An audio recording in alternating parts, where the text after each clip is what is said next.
and the bone mimicking each other. It's going to be a perfect relationship. No margin is located on any tooth anywhere when we are finished with biologic shaping, which again, we're hours away.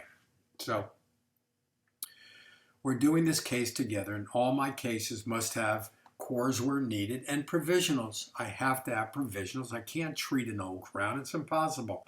That's my opinion. So I took my finger and I felt it, and there's a very large exostosis, huge. And I can tell you, you must be very slow and very meticulous when you're laying your flap back. And you would probably, we're going to talk about it, but you want to come all the way up here in the middle of the tuberosity. You don't want to be out here. That's where the bone is. And then you would work your way around. We know you're going to be doing a full thickness flap, going in and out, around and in and out, removing any granulation tissue or the sulcular area. But you're going to want to go right to the bone, as we said, and then what are we going to do? We're going to take our elevator out, and we're slowly going to start to reflect the tissue back very slowly because we have to move it off the bone. This is very irregular bone. Look how thick it is here, look how thick it is there, and we want to reflect our flap back so that we can treat all the bone and not traumatize the flap.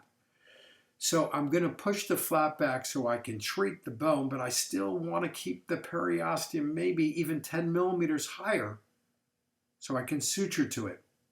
But so look at the bone, it's quite irregular. So here's the bone before.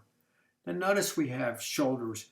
If my restorative dentist had placed a core out here, I would have been fine with that.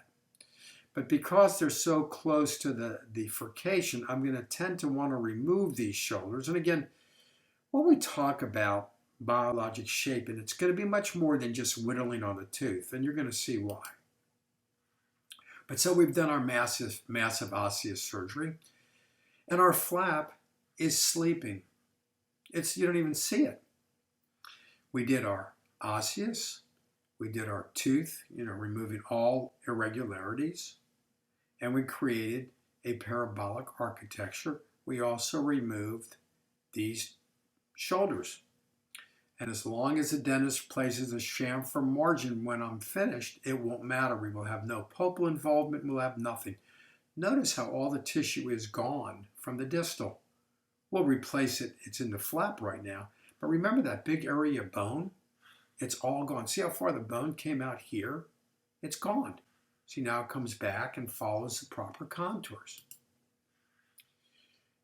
Again, we're getting ahead of ourselves, but if you can imagine now what everything looks like when we get to doing osseous, it's going to be much more meaningful to you because you've already seen it.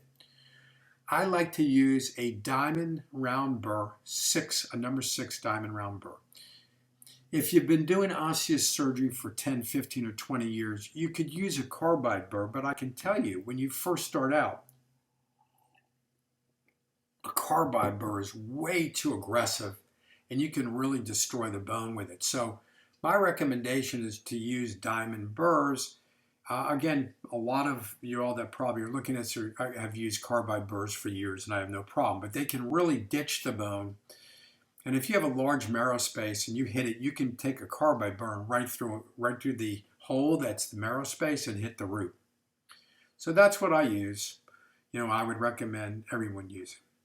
Though we're stepping ahead, it's giving you a chance to see. So there's our huge exostosis. And you know what that circle represents? That's the coal. The area that is nothing more than epithelium, as you can see here and you can see here. That's a concavity.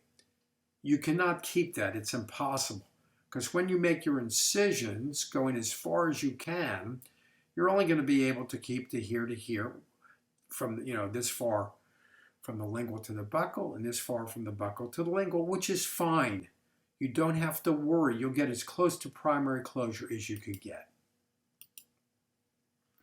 And that coal, the reason why we don't want to keep it is because it's all epithelium and it's very weak. You don't want to carry weak tissue in your flap. So it's good that it's gone. And so we sutured back. And I want you to see this so when you look at your own surgeries, that's as far as you could go. That's as far as you could go. Taking your flap and closing it because the coal was present. Who cares? You have dense